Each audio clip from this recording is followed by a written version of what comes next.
Amigos e amigas, vamos a mais um momento da nossa liturgia da palavra. Eu sempre apresento nos meus endereços telemáticos na internet, Paulo Roberto Maciel, Maciel 7919 no YouTube, Paulo Roberto Maciel 6 no Instagram. Acesse. Tem também o blog, repórterpaulomaciel.blogspot.com. Neste vídeo, a liturgia referente ao dia 26 de janeiro de 2026, segunda-feira, dia de São Timóteo e São Tito, bispos. Na terceira semana do tempo comum, no ano litúrgico A, a cor dos paramentos litúrgicos é branca.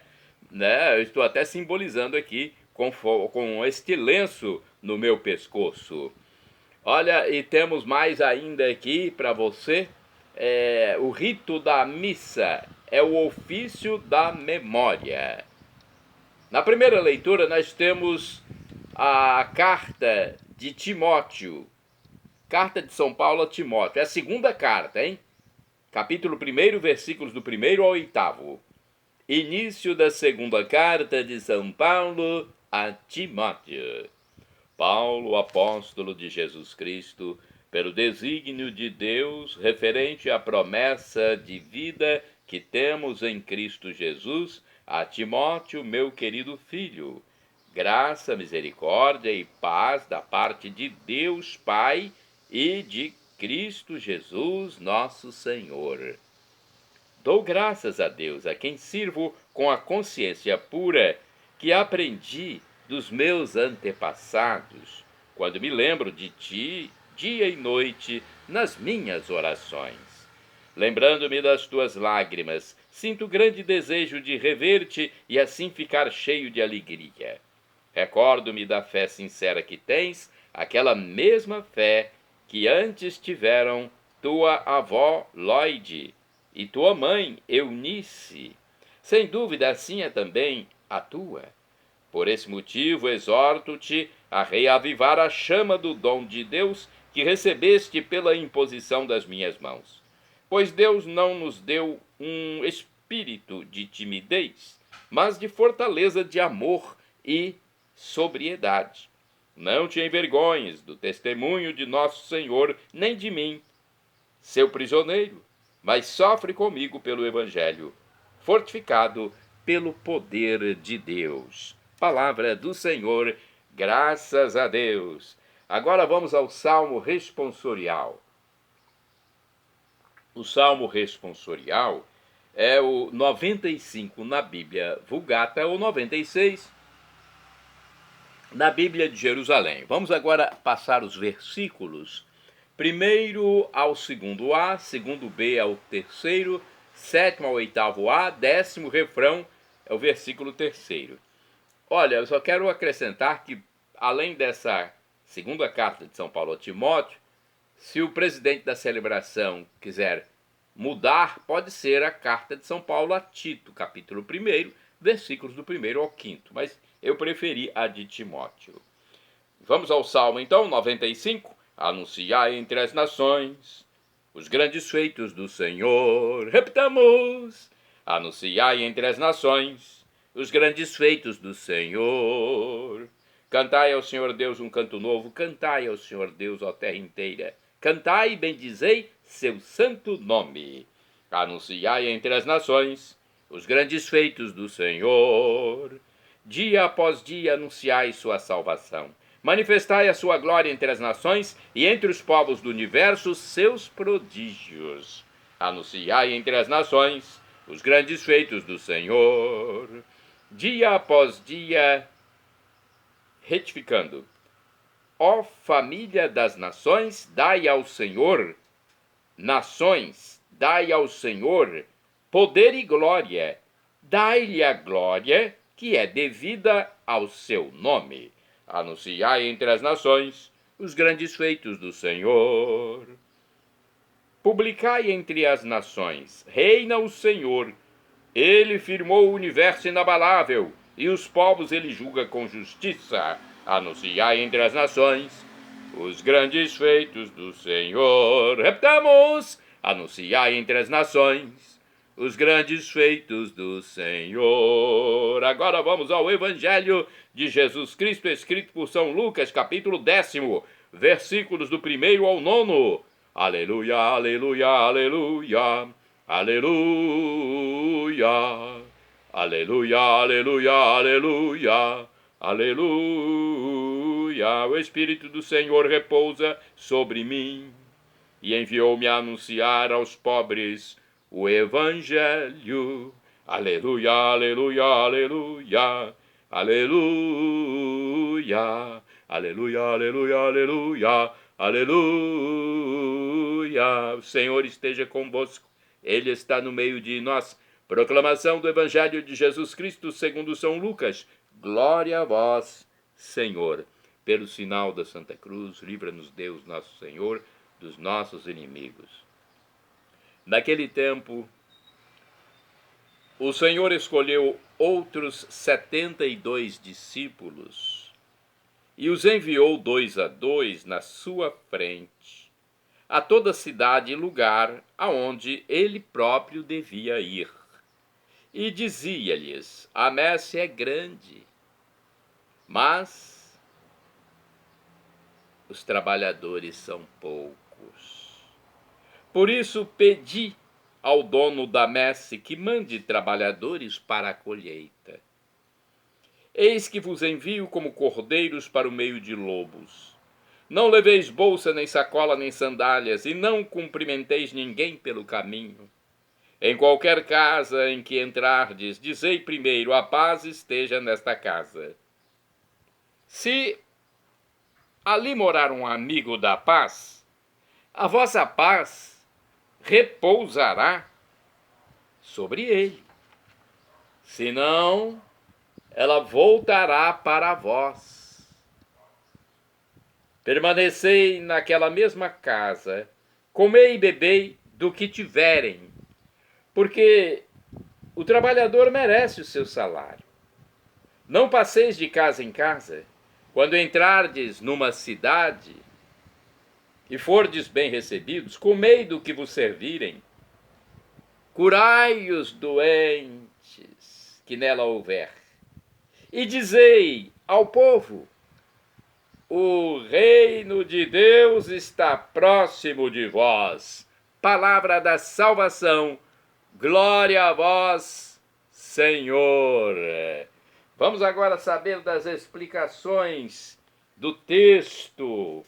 Evangelho de Lucas, capítulo 1, aliás, capítulo 10, o versículo é que o primeiro, do 1 ao 9. Vejamos o que está escrito. Uma tradição do segundo século nos apresenta Lucas, um sírio proveniente de Antioquia, como o autor do terceiro evangelho e dos Atos dos Apóstolos. Alguns textos bíblicos do Novo Testamento citam seu nome. Carta a Filemon, versículo 24, carta de São Paulo. Segunda carta de São Paulo a Timóteo, capítulo 4, versículo 11. Carta de São Paulo aos Colossenses, capítulo 4, versículo 14, cujo autor o saúda como Lucas, o médico amado. O autor é São Paulo. Não sei qual a dúvida aqui desse livro aqui, Dia a Dia com o Evangelho, cujo autor. O autor é São Paulo.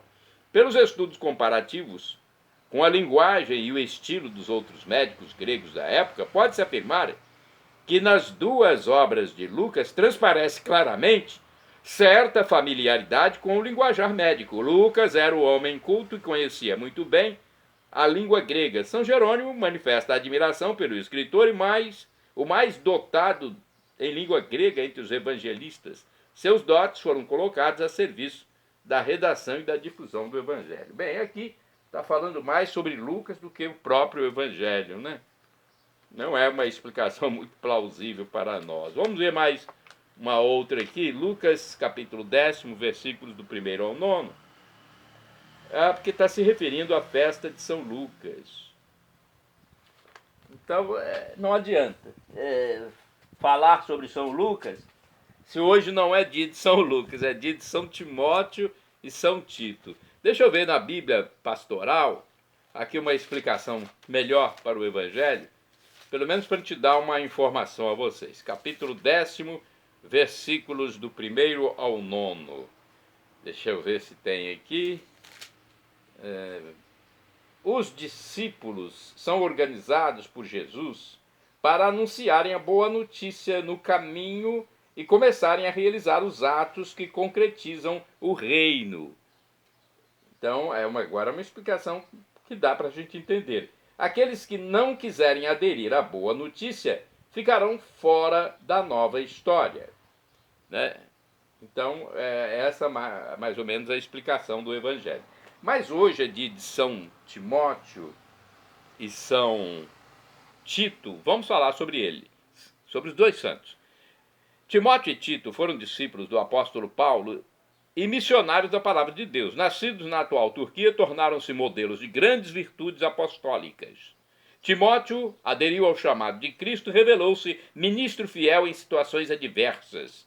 Tito, convertido do paganismo e batizado por Paulo, restabeleceu a concórdia entre este e a comunidade de Corinto, que a celebração da memória desses importantes evangelizadores nos fortaleça na fidelidade ao Senhor. Discípulos e colaboradores do apóstolo São Paulo, os santos Timóteo e Tito, cumpriram a ordem de Jesus de irradiar a paz e anunciar o reino de Deus. Temos mais informações? Deixa eu ver aqui. O site Vaticano, o site da Santa Sé, tem também informações sobre Timóteo. Timóteo, vamos ver aqui no site do Vaticano. Timóteo nasceu em Listra, cerca de 200 quilômetros ao nordeste de Tarso. Era filho de mãe judaica e pai pagão. Quando São Paulo passou por aqueles lugares no início de sua segunda visita missionária, escolheu Timóteo como companheiro de viagem, porque ele era muito estimado pelos irmãos de Listra e Icônio, conforme Atos dos Apóstolos 16, versículo 2. Mas o fez circuncidar por causa dos judeus que viviam naquela região. Atos 16, versículo 3. Com o apóstolo dos gentios, Timóteo atravessou a Ásia Menor e foi até a Macedônia. Depois acompanhou São Paulo a Atenas, de onde foi enviado à cidade de Tessalônica. Dali prosseguiu para Corinto, onde colaborou na evangelização no istmo da cidade. A figura de Timóteo destaca-se como um pastor valoroso. De acordo com a história eclesiástica de Eusébio, Timóteo foi o primeiro bispo de Éfeso. Algumas de suas relíquias encontram-se desde 1239 na Catedral de Termoli, na região italiana de Molise, provenientes de Constantinopla. Vamos ver se tem aqui a informação sobre Tito também. A vida de Tito é importante nós passarmos para vocês, já que são dois santos, dois colaboradores de São Paulo. Tito, de família grega ainda pagã, foi convertido por São Paulo em uma de suas viagens apostólicas. Então, São Paulo, ele sabia trazer para a igreja as pessoas, né? Ele tornou-se um colaborador, companheiro e irmão na missão. O apóstolo dos gentios levou Tito consigo a Jerusalém por ocasião do chamado Concílio Apostólico, que aconteceu no momento crucial da controversa história sobre o batismo dos gentios, quando o apóstolo se opôs categoricamente à circuncisão deste cristão de Antioquia. Assim, Tito tornou-se símbolo vivo do valor universal do cristianismo, independentemente da nacionalidade, raça e cultura. Quando Timóteo partiu para Corinto, Paulo confiou a Tito a tarefa de levar aquela comunidade rebelde à obediência. De fato, ele conseguiu estabelecer a paz entre a igreja em Corinto e o apóstolo dos gentios. A seguir, Tito foi novamente enviado por Paulo a Corinto, qualificando-o como meu companheiro e colaborador, 2 Coríntios, capítulo 8, versículo 23, para levar a cabo as coletas para os cristãos de Jerusalém. Ulteriores notícias provenientes de cartas pastorais o apresentam como bispo de Creta. Paulo fez circuncidar o discípulo Timóteo, mas não Tito, que também levou consigo a Jerusalém para participar do concílio apostólico. Assim, Paulo apresenta seus dois colaboradores como homens da circuncisão e homens da não circuncisão, homens da lei e homens da fé. Segundo a tradição, São Paulo escreveu 2 cartas a Timóteo e uma a Tito. São as 2 únicas cartas do Novo Testamento enviadas a pessoas e não a comunidades. O apóstolo São Paulo, já idoso, deixa-se levar com algumas anotações, com ricas expressões de carinho por seus 2 discípulos, demonstrando também sua satisfação por confiar-lhes a missão de anunciar o Evangelho. Segundo o Papa Bento XVI, Timóteo e Tito ensinam-nos a servir o Evangelho com generosidade, sabendo, porém, que isso também comporta um serviço à própria Igreja. Santa do dia 26 de janeiro, é Santa Paula, é viúva, morreu em 404, foi uma viúva romana que, tendo ficado discípula de São Jerônimo, foi viver com sua filha, Santa Eustóquia, num mosteiro por ela mesma fundado. Olha só que coisa bonita, ela fundou um mosteiro e depois foi viver lá até morrer. Isso próximo a Belém da Judéia. Santo do dia 26 de janeiro, Santo Alberico Abade, morreu em 1109. Foi um dos fundadores do mosteiro de Cister, na França, no qual nasceu a ordem religiosa do mesmo nome. De acordo com o site Wikipédia, Santo Alberico de Cister, morreu em 26 de janeiro de 1109. Ele foi um dos eremitas, aqueles santos que vão rezar separadamente, não é? Na solidão, às vezes. Ele juntou-se a São Roberto de Molesme e Santo Estevão Harding e fez parte da equipe monástica fundadora do que se tornou a Ordem de Cister, na França. Alberico era um eremita na floresta. Com 5 outros eremitas, ele convidou Roberto Molesme para fundar com eles um novo mosteiro que cumprisse plenamente a regra de São Benedito. Roberto guiou esses eremitas até a floresta de Molesme e fundou uma comunidade monástica lá em 1075. Em Molesme, Roberto serviu como abade, enquanto Alberico era o prior. Prior é o chefe, né? O líder. Este novo mosteiro atraiu muitos monges que se mostraram pouco fiéis à regra. Como resultado, a comunidade de Molesme foi dividida e os monges se opuseram a Roberto e Alberico. Roberto deixou o mosteiro 2 vezes para retomar sua vida como eremita e todas as vezes o Papa ordenou que ele se juntasse à comunidade. Em 1093, Roberto deixou o mosteiro novamente, desta vez com Alberico e Estevão Harding. O bispo de Langres pediu a Alberico que voltasse a Molesme. Ele o fez, mas sem nenhum progresso com os monges dissolutos. Em 1098, 21 monges deixaram Molesme para se juntar a Roberto e Alberico e Estevão, dando assim a permissão a Roberto para fundar um novo mosteiro. Foi-lhes concedido um terreno numa região inóspita, permitindo assim a criação do mosteiro de Cister. Inicialmente, Roberto era abade de Claraval e Alberico. Não, Roberto era abade de Claraval e Alberico prior. Inicialmente, não é? Mas aí depois a situação mudou. Enquanto os monges de Molesme pediam que Roberto voltasse para eles, em 1100, Roberto deixou Cister e Alberico se tornou um novo abade. Sob Alberico, o governo beneditino tornou-se ainda mais austero. Ele introduziu o capuz branco no hábito dos monges, que se tornou seu símbolo distintivo nas representações.